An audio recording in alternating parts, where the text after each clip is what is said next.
ताली का सफ़र आसान कहाँ होता है, कि थाली से ताली का सफ़र आसान कहाँ होता है, बनकर अर्धनारीश्वर जीने में सम्मान कहाँ मिलता है। तो फ्रेंड्स, मैं आपकी दोस्त कहानीकार सुधा सिंह विकलांग साथी ट्रस्ट के दिव्यांगम चैनल से आप सबका स्वागत करती हूं और आशा करती हूं आप लोग स्वस्थ होंगे। तो फ्रेंड्स, आज मैं आप लोगों के लिए एक नई कहानी लेकर हाजिर हूं, ताली।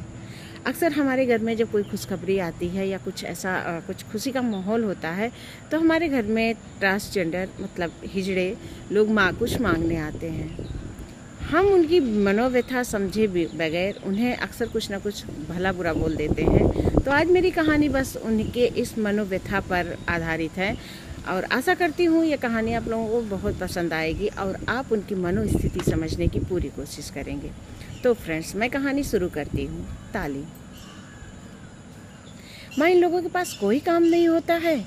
जब भी किसी के घर में कोई खुशखबरी होती है, कहीं किसी के यहाँ शादी होती है तो मांगने चले आते हैं। ताली बजा बजा कर ये दिमाग खराब कर देते हैं। मुझे बहुत गुस्सा लगती है। कोई काम कर लो, कुछ कर लो, पर नहीं, ये लोग दूसरों के घर में बस चले आएंगे और अगर इंसान कुछ नहीं देता है तो उस पर गुस्सा करने लगते हैं। बेटा, ऐसे नहीं बोलते हैं, ये भी तो इंसान है ना तुम्हारी तरह। हमारी भाषा में इन्हें ट्रांसजेंडर बोलते हैं, माँ ने बेटी को समझाते हुए कहा। माँ, ये भी तो कमा सकते हैं ना, जॉब कर सकते हैं, पढ़ लिख कर कुछ अपना व्यवसाय कर सकते हैं, फिर क्यों नहीं करते हैं? क्यों सबके घर में जाकर ताली बजा बजा कर मांगते रहते हैं? स्मिता ने गुस्से में कहा।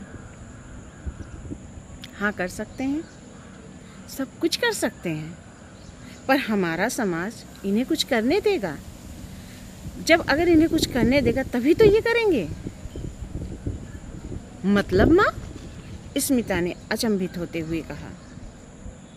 मतलब बेटा, जब ऐसा कोई बच्चा जन्म लेता है तो वो अपनी किस्मत पर कालिख लिखा कर आता है। उसको ना अपने माँ बाप का प्यार मिलता है, ना समाज उसे अपनाता है, बस उसे ऐसे ही लोग, ट्रांसजेंडर लोग ही अपनाते हैं।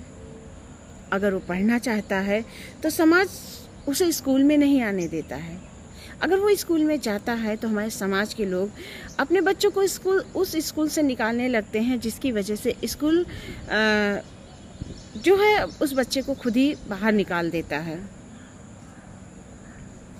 अगर ये बच्चा बड़ा होकर किसी तरह इसने पढ़ लिख लिया और अगर ये जॉब करना चाहता है तो इसे किसी भी ऑफिस में रखा नहीं जाता, और अगर कोई इसे ऑफिस में किसी रखता है तो वहाँ पर उसके साथ बदसलूकी की जाती है। और अगर ये बिजनेस करना चाहता है ना बेटा, तो कोई इसके यहाँ से कुछ सामान ही नहीं खरीदेगा। तो अगर कोई कुछ नहीं खरीदेगा तो इनका बिजनेस आगे कैसे बढ़ेगा?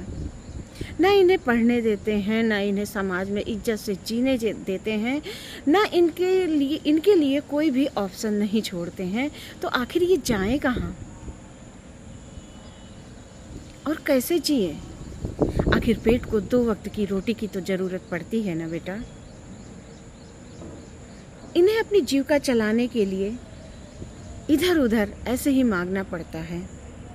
पर बेटा, इनको भी मांगना नहीं पसंद है, पर जालिम समाज इन्हें मांगने पर मजबूर कर देता है।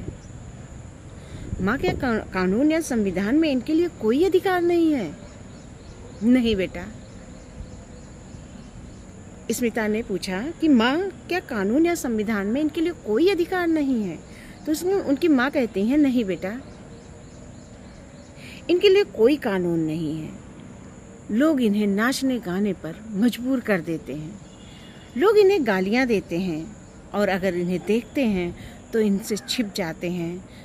पर मुझे आज तक समझ में नहीं आता कि इनका कसूर क्या है। माँ ने बेटी को दुखी होकर समझाते हुए कहा। माँ, समाज में इतना तिरस्कार बर्दाश्त करना भी तो कितना कठिन होता होगा ना। इनकी मनोव्यथा क्यों नहीं कोई समझता? स्मिता ने मायूस होते हुए कहा। पगली, अभी तू भी तो नहीं समझ रही थी ना, इनके पास कि कोई काम नहीं है, चले आते हैं मांगने। उल्टा सीधा बोल तो रही थी इन्हें, माँ ने मुस्कुराते हुए कहा। सॉरी माँ, मुझे नहीं पता था। मुझे ऐसा लगा कि ये लोग कुछ काम करना ही नहीं चाहते, इसलिए मांगते हैं और बहुत शोर करते हैं। अगर कोई इनकी डिमांड नहीं पूरी करता है तो उसे गालियां देते हैं, स्मिता ने कहा। बेटा, ऐसे ही समाज में काफ़ी लोगों को जानकारी न होने के कारण इन्हें हेय दृष्टि से देखते हैं, माँ ने अपनी बेटी स्मिता को समझाते हुए कहा। पर माँ, ये इन लोगों की भी तो काफ़ी डिमांड होती है ना, लोग इतना अफोर्ड नहीं कर पाते हैं कभी कभी, तो इन लोगों को भी तो समझना चाहिए ना। बेटा, वो डिमांड ज़रूर करते हैं, माँ ने स्मिता को समझाते हुए कहा कि बेटा वो डिमांड ज़रूर करते हैं, पर समझाने पर वो समझ जाते हैं, वो जिद नहीं करते हैं। आप उन्हें प्यार से उनसे बात कीजिए, वो समझ जाएंगे, वो जिद नहीं करेंगे कि हाँ मुझे इतना ही चाहिए, माँ ने स्मिता को समझाते हुए कहा। पर माँ, क्या कोई कानून नहीं बना है इनके लिए? क्या किसी ने आज तक आवाज़ नहीं उठाई इनके लिए? कब तक ये ऐसे ही इस समाज में बिना नाम, बिना माँ बाप के ही घूमते रहेंगे? इन्हें भी तो प्रेम चाहिए, स्मिता ने सोचते हुए कहा। माँ ने काम करते हुए अपनी बेटी से कहा, बेटा इनके लिए कानून कैसे बने जबकि संविधान में इनके अस्तित्व को नकार दिया गया है। यहाँ तक कि ये देश के नागरिक होने के नाते इन्हें कोई भी मूलभूत अधिकार से वंचित कर दिया गया है। इन्हें तो निर्जीव की तरह लोग देखते हैं। इनके मरने जीने पर किसी को कोई असर नहीं होता है। ये जिंदा रहें मरें कोई मतलब नहीं है किसी से। ना इनके दुख में कोई रोने जाता है, ना इनके सुख में कोई हंसने जाता है। पर माँ, कैसे ऐसे चलेगा? समाज में भी तो इन्हें इज्जत चाहिए होगी ना। इनके लिए क्या किसी ने आवाज़ नहीं उठाई? माँ ने अपनी बेटी स्मिता से कहा कि इनके लिए आवाज़ उठाई गौरी सावंत नाम की एक ही ट्रांसजेंडर ने। उन्होंने इन्हें अधिकार दिलाया कि अब वो कहीं भी फॉर्म भर सकते हैं और उनके लिए उन्होंने लड़ी अपना, और एक कानून में एक कॉलम दिलाया कि अब कहीं भी वो सरकारी ऑफिस में फॉर्म भर सकते हैं और जॉब के लिए जा सकते हैं। उनकी गौरी सावंत जी की लड़ाई की वजह से ही आज लोग ट्रांसजेंडर के बारे में जानने लगे, आज उनकी पहचान को समझने लगे, आज उनके दर्द को समझने लगे। माँ ने स्मिता को बताया। स्मिता माँ की बातें बड़े ध्यान से सुन रही थी। वो सोच रही थी कि कैसे किसी घर में जब कोई बच्चा होता है तो थाली बजती है, और कैसे इन लोगों के लिए ये थाली का सफ़र कितना मुश्किल होता होगा, थाली से ताली का सफ़र। तो फ्रेंड्स, मेरी ये कहानी थाली यहीं पर समाप्त होती है और मैं आप लोगों से एक बात कहना चाहती हूँ। ट्रांसजेंडर अक्सर हमारे घर में खुशियों के मौके पर ये आते हैं और कुछ ऐसा डिमांड करते हैं, जैसे 40,000 50,000 इनकी यही डिमांड होती है, 10,000 से नीचे नहीं लेते हैं। उसके लिए भी एक नियम बनाया गया था, क्योंकि लोग 1,000-2,000 देते थे और 1,000-2,000 में किसी का खर्चा नहीं चलता, मतलब किसी का खर्चा नहीं चलता है। तो इसलिए उनके लिए एक कानून बनाया गया कि 10,000 उनका मिनिमम लोग देंगे। तो लोग आते हैं, तो अक्सर लोग जब इन्हें देखते हैं तो दरवाजे बंद कर लेते हैं, कपाट बंद कर लेते हैं और इन्हें बाहर से ही भगाने की कोशिश करते हैं, या एक तरह से कहा जाए कि इनका तिरस्कार करते हैं। तो ऐसे पर ये लोग कभी कभी क्रोधित हो जाते हैं और उल्टा सीधा बोलने लगते हैं। लेकिन अगर इनसे ठीक से बात किया जाए, इनसे प्यार से इन्हें समझाया जाए, इन्हें अपनी प्रॉब्लम्स बताई जाए, तो ये बहुत खुश होते हैं, बहुत ढेर सारा आशीर्वाद देते हैं।